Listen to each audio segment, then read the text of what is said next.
Okay. Thanks be to God the Father, um, the Son, Jesus Christ, and the Holy Spirit. Uh, so, this is an exciting video for me. It's been a great day. Like really, it turned out to be a really good day today. But I'll talk about it. Things have been going on. I actually have a lot to talk about in this video. Okay, so first thing I will talk about is there's a Jew in my last video in the comments. Um, and that video is about me talking to the priest and asking the priest at my church a question about whether Jews are evil or not. And then I said, yeah, I think they are evil. I think they are our enemies as Christians. And I think that we still have to love them, even though they're our enemies. I just kind of want to make that distinction clear because I always hear people saying about love, but Jesus actually said, love everybody, even your enemies. So there's kind of a distinction there that nobody seems to want to talk about because it's controversial. Love everybody, even your enemies, but who are your enemies? So my point is that I think Jews really actually hate Christians, and that was kind of the point. And I gave a lot of evidence, or I gave a lot of sources for why that is the case in the last video. But I made that I made the title kind of like something that, you know, it's just controversial. And what people do is people just look at the title of stuff and then they don't watch the whole video. The whole video is like 40 minutes. I make these videos, they're long, right? These videos are long. People are not watching the whole thing usually, if at all. And barely even anybody watches these. But the point is that that was the title. So people see that, they'll click on it, and people have really short attention spans. So they'll just click on it and maybe look at like a minute of it or a few seconds, skip through it, and go to something else, or they'll look at the comments. And so this Jew started commenting on it, and that's kind of what I'm going to talk about here, partly. So,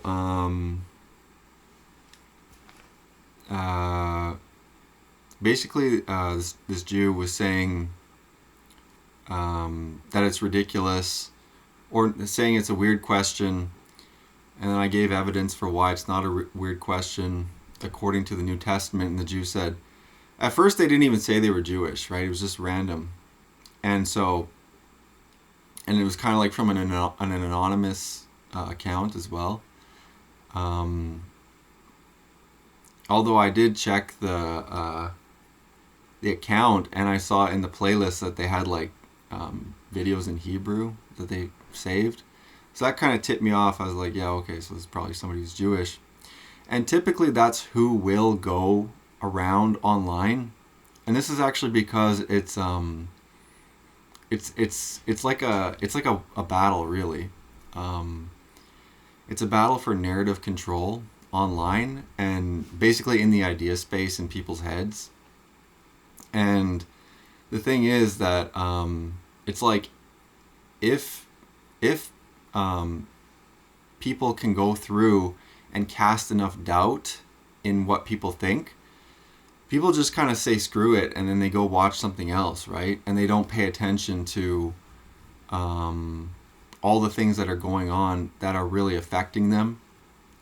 So anyways, this Jewish person was commenting, and then I understood that they were Jewish, and then they said, we don't even believe that. I was like, yeah, okay, well, I understand that. You wouldn't, by definition, if you're Jewish, then that makes sense. But the thing is, I was saying other stuff. I was saying this Jewish person was not just leaving it at we don't believe that. They were actually trying to uphold basically like, I guess it's like a victim narrative, or whatever the status quo is, that's kind of what Jewish people are really fighting very hard currently, specifically within the information space or propaganda space. Depending on which side you're on, it seems like the other side has propaganda, and so and it can get very confusing. But Jewish people are really fighting hard to basically maintain the narrative that's been in place and growing, or in place since World War II.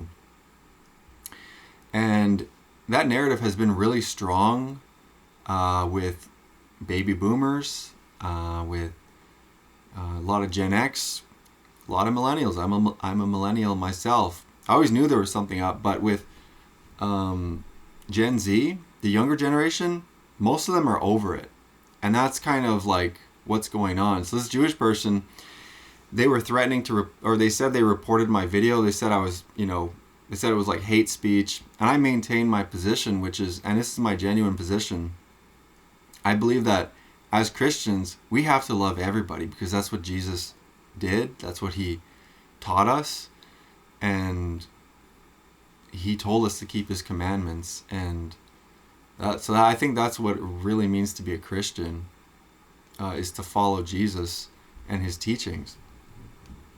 Now, okay, here's the kind of interesting part. So, I was responding to this Jewish person, and they were basically like, it's not, arguing with the Jewish person is never fair, okay? It's not fair from the beginning, and they don't care that it's not fair. And my point here is that they actually really, hate Christians, especially, but they think that everybody is cattle or goyim. And it says so within their holy book, the Talmud. Now, so this Jewish person was like basically using all these different kind of like arguments to try and, there's a lot of them. It's like they get taught, they hand out pamphlets and booklets to distribute it to among the Jewish community on how to deal with what they call anti-Semitism, although it's a made-up word, or what they call, basically things that support the Jewish community, what's good for Jewish people. They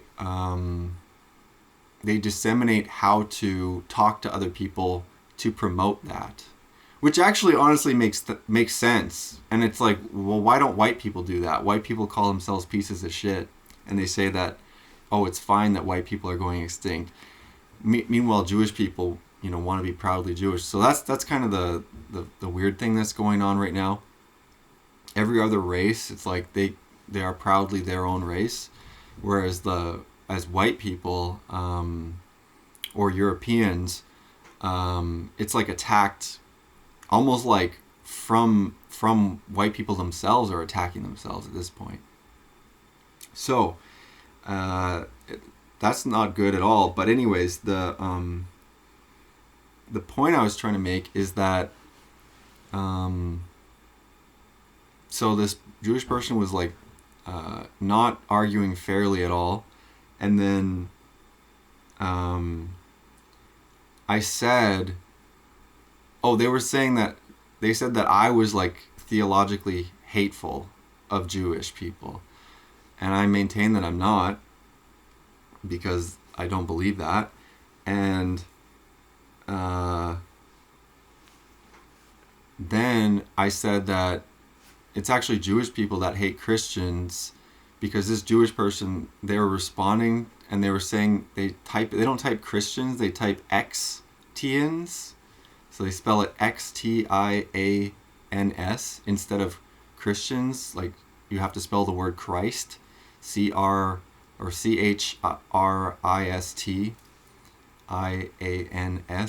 Christian, because you have to use the word Christ. What does Christ mean? What does that word actually mean? It means anointed one, or it means Messiah. So I think the Greek is anointed one, or the Hebrew is Messiah. And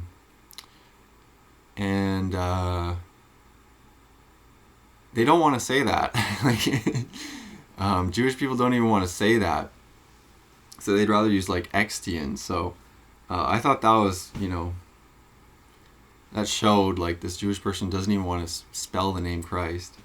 And then I said, well, actually it's Jewish people that hate Jesus as evidenced in the Talmud. Well, I said actually quite a few things. Maimonides tells Jewish people to pray for the death of all Christians every day. It's in the Amidah, the daily Jewish prayer. They have 18, which became 19 daily prayers, one of which is the Birkat Haminim. It's praying for the death of all heretics, but every day. But it started as, death of all Nazarenes, death of all Christians. So I'm kind of just saying, like, these are all, like, we've got all these different things going on, and basically Jewish people are very intelligent. I honestly think Jewish people are really smart, and IQ distribution would show you that. I think they have like an average IQ of like 110, something like this. The average IQ among white people in, like, I think Canada and most places or in America is like 100. But I do think Jewish people are very smart, but they just try and like control the narrative, because people are, at least smart people it seems, are people that are really interested in power, are really understanding that narrative is important. And I'll say more on that in a second. But so I actually went and I said that Jesus in the Talmud is blasphemed by Jewish people, or they say that Jesus is is in hell boiling in excrement in the Talmud, which is like the Jewish holy book. And this Jewish person, actually, I was kind of surprised to see it. They said they completely denied it, and then they said I was completely wrong, and they didn't address any of the other stuff. They just focused solely on that. And so that was kind of interesting to me, because this is like part of a playbook, basically. So I actually had to, they said it was disinformation or something like this, misinformation. So I went into the source material to confirm, because I actually agree that disinformation and misinformation shouldn't be promulgated or propagated. And I think that we should be accurate to the best of our ability. This can get really complicated, and this is actually why a lot of people are confused on a lot of things, because now we have expert sources making competing claims on a lot of things. COVID was one where a lot of expert sources were making competing claims about all the things around COVID. But now, so the whole thing about information and disinformation became huge, and we now realize really that's part of narrative control, or what the average person thinks or will say, rather, and what conversations consist of, and then what public opinion is, and what people vote for, and what people will accept and will not accept. So it's very important. But so I went into the source material, and I was reading Jesus in the Talmud by Peter Schaeffer. So in there I found Peter Schaeffer himself in the book, he actually says that it's disputed.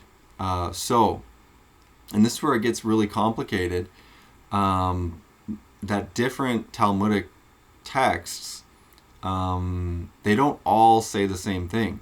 So some of them, there's like the Babylonian Talmud, and then there's also the Palestinian Talmud, and they're, I'm not an expert.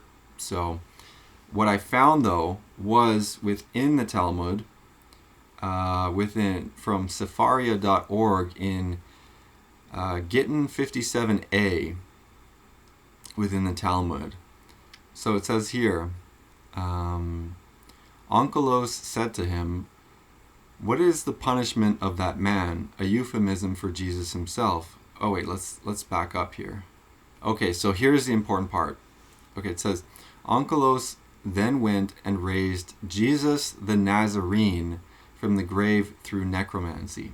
So right there, it says Jesus the Nazarene. That's Jesus, and that's Jesus Christ they're referring to. Who else could that be? Jesus of Nazareth. That's how Jesus is known. Yeah, because this Jew in the comments was saying that it was a different Yeshua or a different Yeshu, because that's was a common name back then, or apparently common.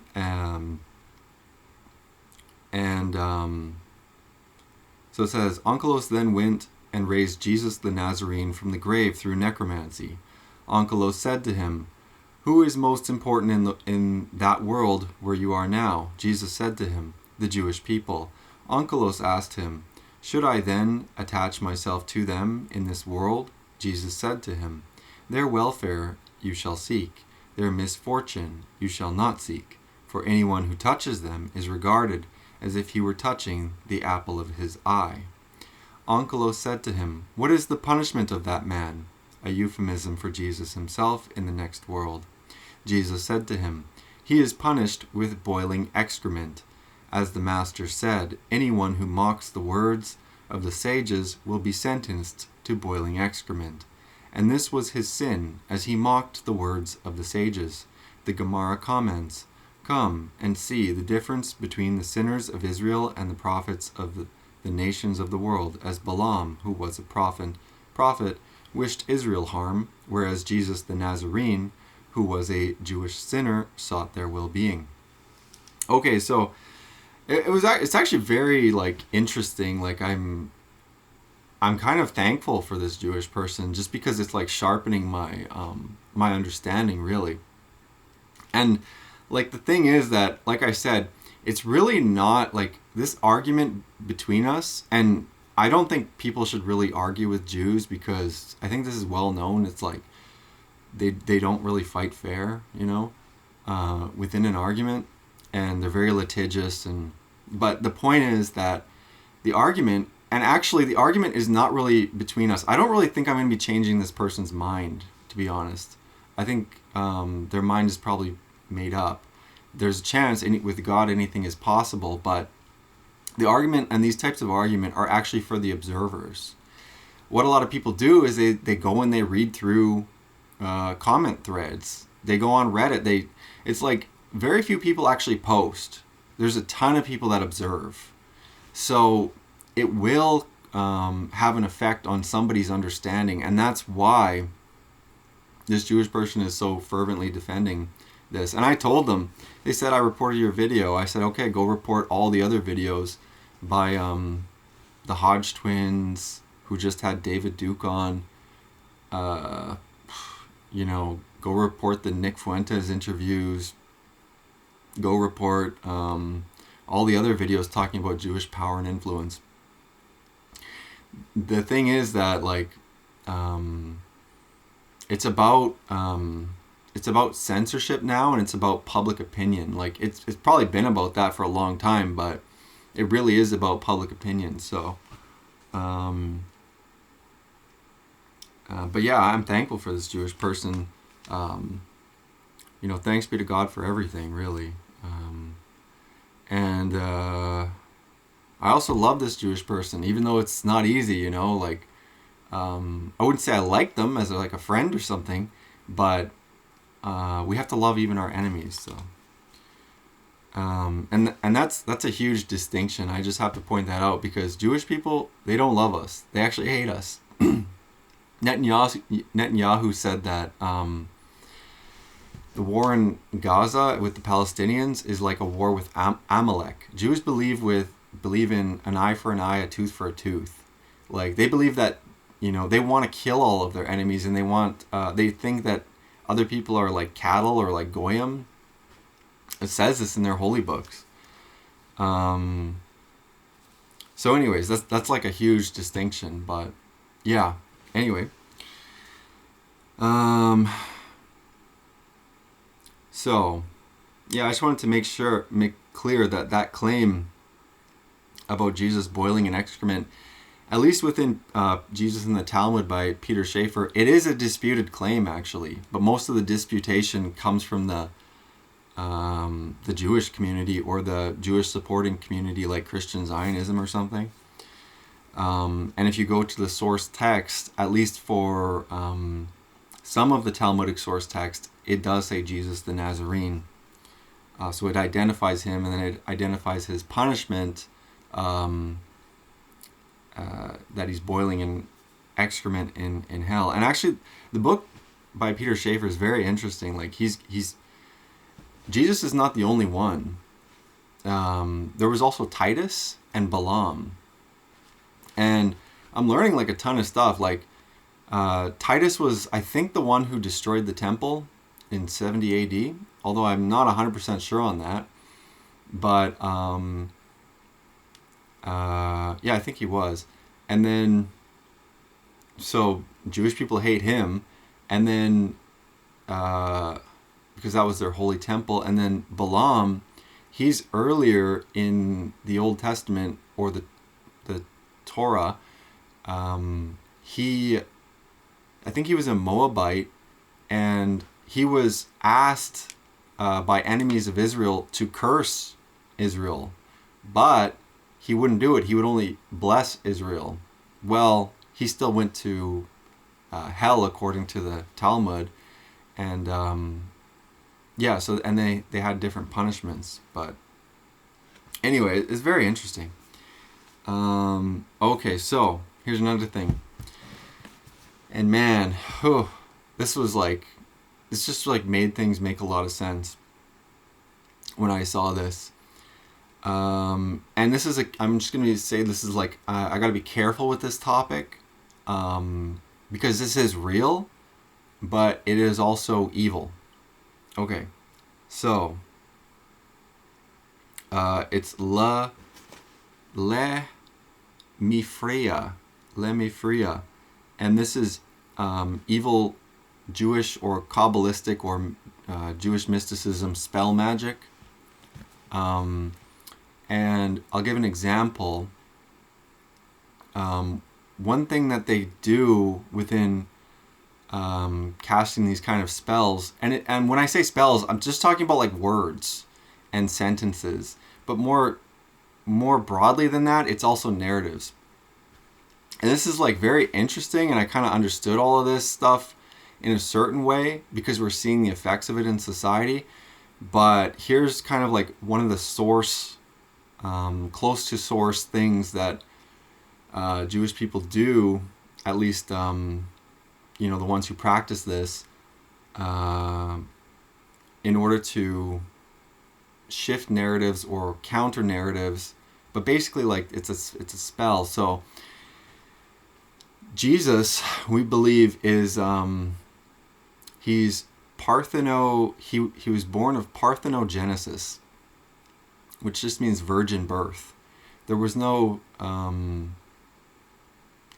typical human birth where it's a human male sperm and an egg.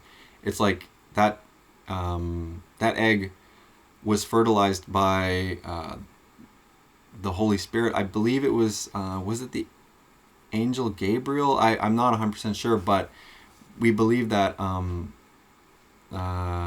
God fertilized that the egg of Virgin Mary, who then that's how God became man in the form of Jesus. Okay, so it was by parthenogenesis is the word, which means virgin birth.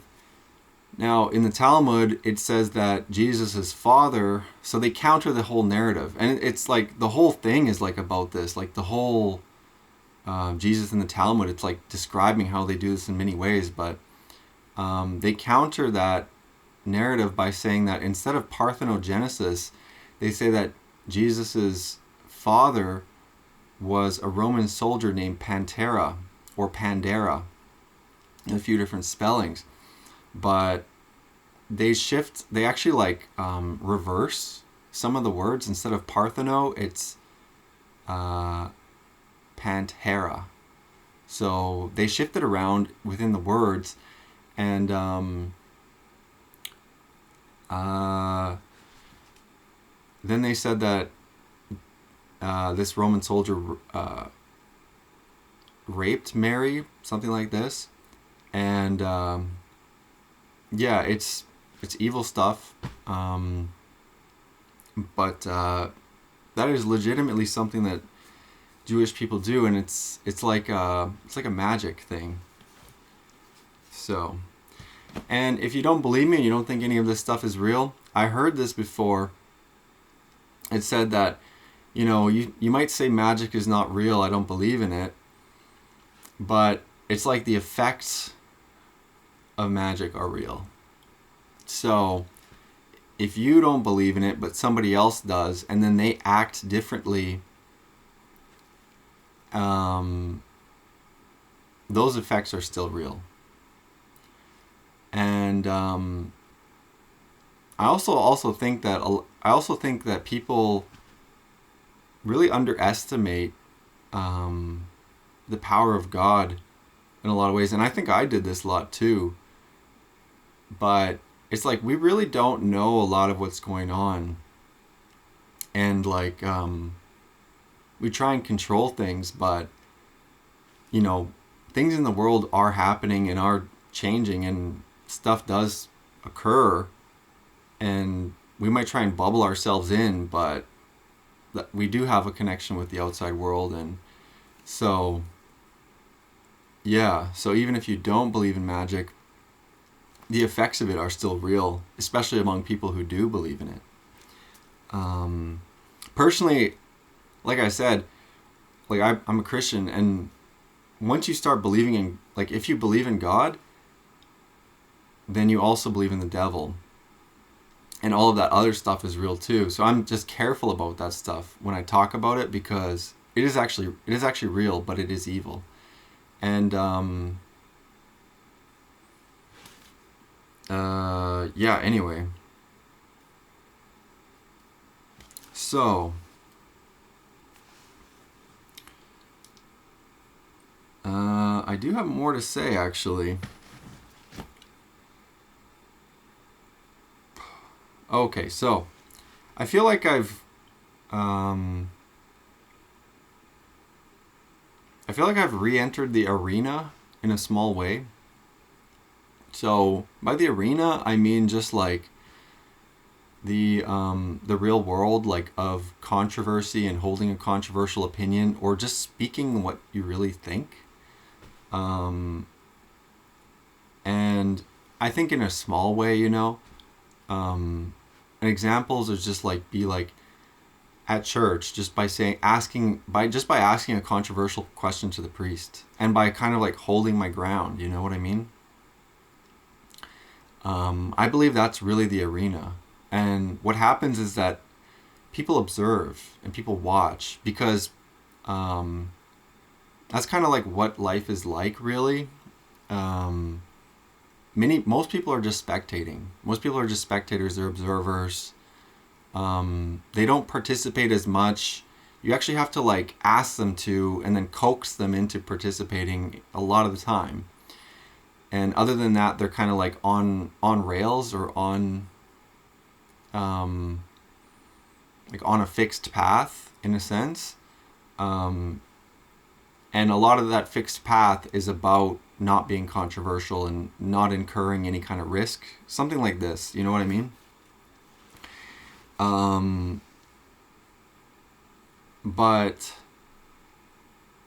yeah, so I just kind of have this feeling like I sort of re-entered the arena. But now I gotta say this, there is a feeling that comes with being in the arena, just like there's a feeling that comes with being outside of it. You actually start to not feel that good if you're outside of the arena for a long time. Meaning, like, you're just kind of like become a robot, and you say nothing controversial and everything, and it's just like you're consuming constantly, and you do that for years and years and years. And I don't think that's actually a good thing. And, you still get feelings going on, but the feeling of being kind of like back in the arena, at least a small amount, like I said, it's like almost like an impulse or a quick feeling that happens, and sometimes it's not a good feeling. You know, sometimes it's like fear or anger or frustration. And I kind of understand how people feel and why people act the way they do, because like just that Jew saying he was going to report my video, it's like I was kind of like worried about it, and I felt like a bit of anger and frustration. But the thing is, I understand like why people, like recently the CEO or the head of the Heritage Foundation, which is like a conservative think tank in the U.S. It's one of the major ones. The Kevin Roberts, I think his name is, was like in a lot of trouble because he supported the Nick Fuentes Tucker Carlson interview initially, and basically he didn't condemn Nick Fuentes, which was what the Jewish influences on that think tank wanted. And so initially he was all supportive of it, saying free speech, you know, this is great, this is America, this is what we stand for, this is conservatism. He completely changed, completely walked it back. Why? Because he got pressured by the Jewish community that was involved, and they were saying that they were going to do a bunch of stuff, and effectively he was going to get fired by the board, and he basically walked it completely back, groveled, and said that, you know, he's going to change everything, and they're going to have to do Jewish Shabbat every Sunday and something like that at the Heritage Foundation. And he's like, I condemn anti-Semitism and everything. It's like, I can see why. People's like whole lives get tied up with artifacts of reality, like things out in the world, like basically strings onto which other people can pull them from. So this guy didn't want to get fired, you know, he's like a middle-aged or something guy, and so he just freaked out, and then he completely walked it back, and, you know, he basically behaved, right, according to his masters, his Jewish masters. So, and that's kind of what's been going on for a long time. And even I felt a little bit of fear about, you know, oh no, what if my whole channel gets deleted? It might, I don't know. And even I felt a little bit of fear about asking that controversial question at church. What if I get kicked out of the church? I don't know, I might. But the thing is that I think that it's actually important to speak the truth and, you know, defend your own people. That's what Jewish people are doing constantly. They're doing that constantly. White people don't do that, though. White people, they just like cower, but that's changing, so that's good. And then, okay, so now I'm going to talk about my day today. I had a good day today. Thanks be to God. I'd started out as kind of a not good day. I wasn't feeling that great, but I kind of, you know, made myself go out to the gym. Also, I've been taking fish oil, like omega-3 fish oil, high EPA, high DHA, and I started to feel better at the gym a bit, and I wouldn't say I felt that much better, but then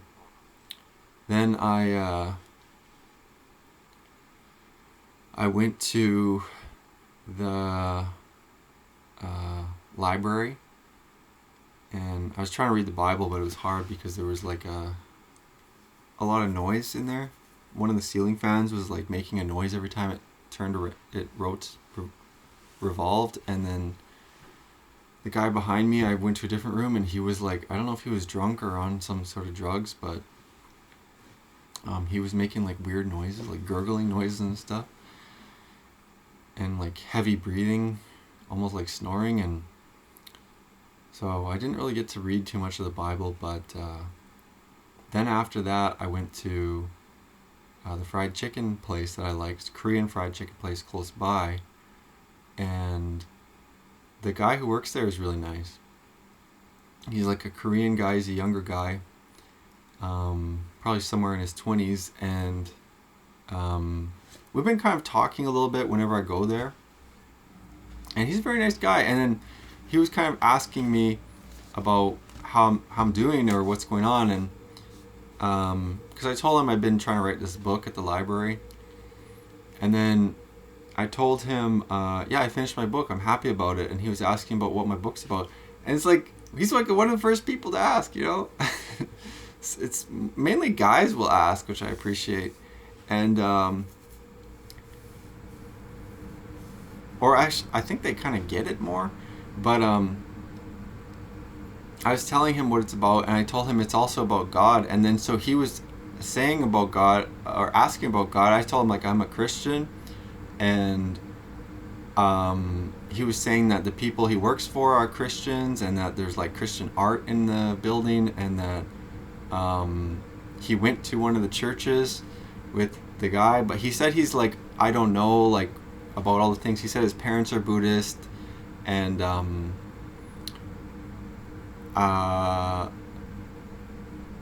so he was saying he's basically agnostic, but kind of like somewhat inquiring into the Christian faith. And I was explaining a little bit about Christianity, like just the history, just briefly, and like the church history, because he was asking, like, he's like, I don't really know about the different churches, and I was kind of explaining the church history and how they broke apart. And then he was saying about like the different Bibles, and I said, well, yeah, there's different translations, and they come from a manuscript or a source text, and there can be variation between the words. And then I asked him for his name, and I asked if I could pray for him, and he said yes. So I held his hand and I said a prayer for him, and he said thank you, and you know, I said thank you because he brought me the food, and then but also just because he let me pray for him.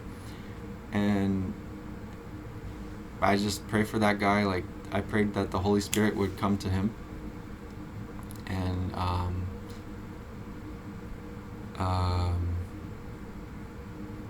yeah, thanks be to God. I felt really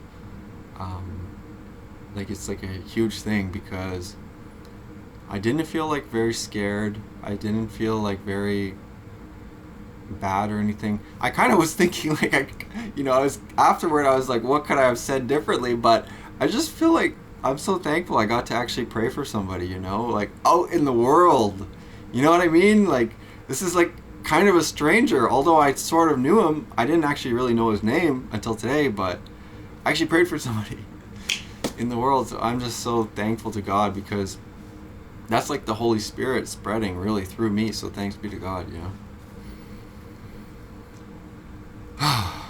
Yeah. And then, okay, the good day got better. So I was walking back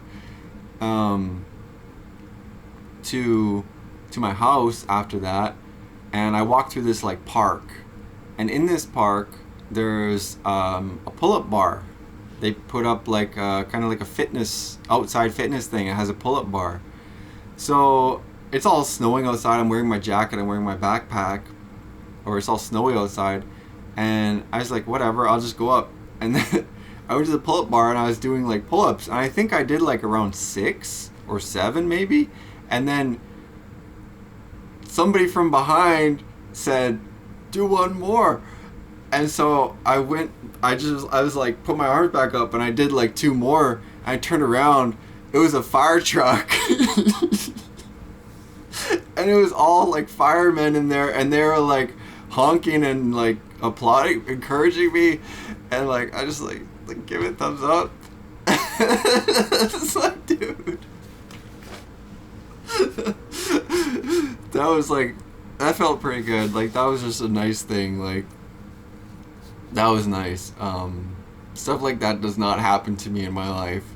That was a really special and unique moment, and thanks be to God for those guys, and just that they encouraged me, and like I yeah, I didn't know really how to react. There's like a fire truck filled with all fire guys like hanging out the window. Oh my goodness. So yeah, and then the good day kept getting better. I was walking back home further after that, and I was like, thinking as I usually do, and then I'm just like walking on this sidewalk. It's all covered in snow, and what do I see on the snow? A $20 bill. And I looked around, behind me, in front, to see if anybody was around. There was nobody there. So I just said, "Thank you, God," and I picked it up. So I'm just like, yeah, thankful. And then after that, I was studying Jesus in the Talmud, and then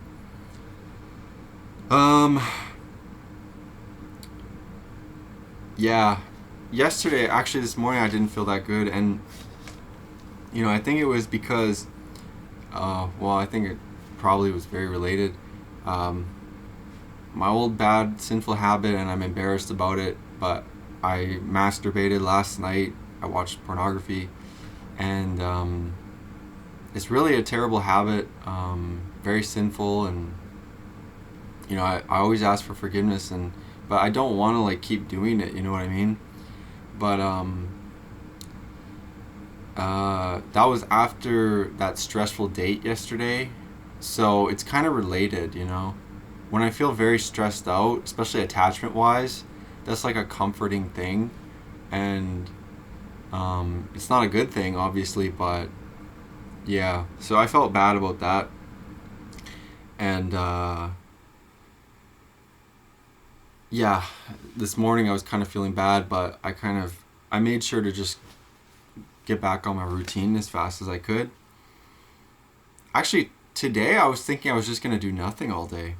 So the day really changed. It turned out to be a good day. Thank you. Thanks be to God. Okay, and now, I know it's a long video, but I just have to say all this different stuff. Now I'm stressed out about telling this girl that I don't know if that I'm not interested in her. Not interested in dating her because she's too intense. And I have complex PTSD, so she's too intense for my complex PTSD,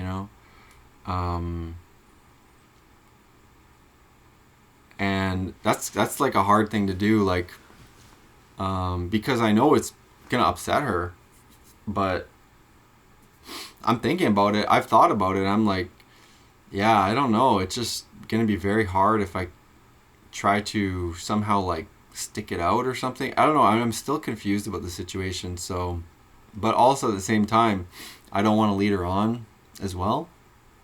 So it's a very confusing situation, and stressful situation. But I think like the appropriate thing would be to tell her I'm not interested, because honestly I think like it's just kind of draining, and it's like almost like too much. She was telling me like way too much stuff, and I understand, and like, but I also know it's very hard. The thing I was kind of wondering is if maybe I should just say like, oh well, we could still be friends, and we could like, but I don't even think that would be a good idea. I don't know. You know what I mean? And the thing is too, it's hard in these kind of situations, but sometimes it's even better just to have like a clean break.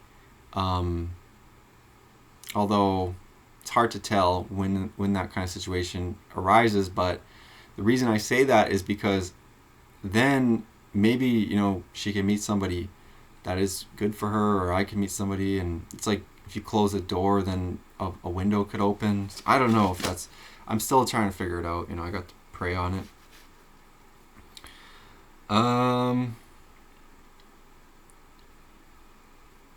And yeah, that's basically everything. Love your enemies. I even love that Jew, like, even though he's like an enemy, really. Like Jews hate Christians. Like that's my point, you know. And some Jews might say, "Oh no, we don't," and all this, but if you actually look at the source material for the Jewish faith, it's in there. And it also says in the source material, like in the Talmud, it says that telling the Talmud to non-Jews is equal to killing of all Jews. It's like, oh, okay, so they just won't tell you then. And then it also says in there that Jews should not give gifts to non-Jews unless it's to ingratiate themselves in a business relationship. It's like, oh, okay. You know, it's like how are you supposed to trust that?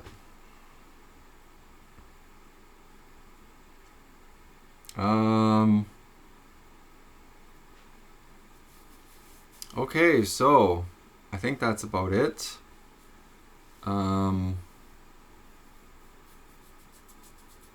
Yeah, I think that's about it. I will say one last note actually on no, I think I've said everything I wanted to say. I just wanted to make a last note on how hard it is to evaluate sources because experts themselves have competing claims, but I already kind of talked about that. I could talk more about that another time, but that was it. It's like the whole video. Yeah, I'm still really trying to learn how to like love other people. I think that's very hard, you know. It's actually kind of like a hard thing to do. Yeah, but to actually be a Christian, that's what it says, you know, and that's what Jesus says, you know, keep my commandments. So, trying to learn how to do that better. Be more like God. That's what theosis means. That's what orthodoxy says we're supposed to do, is like become like God. So, yeah. That's all.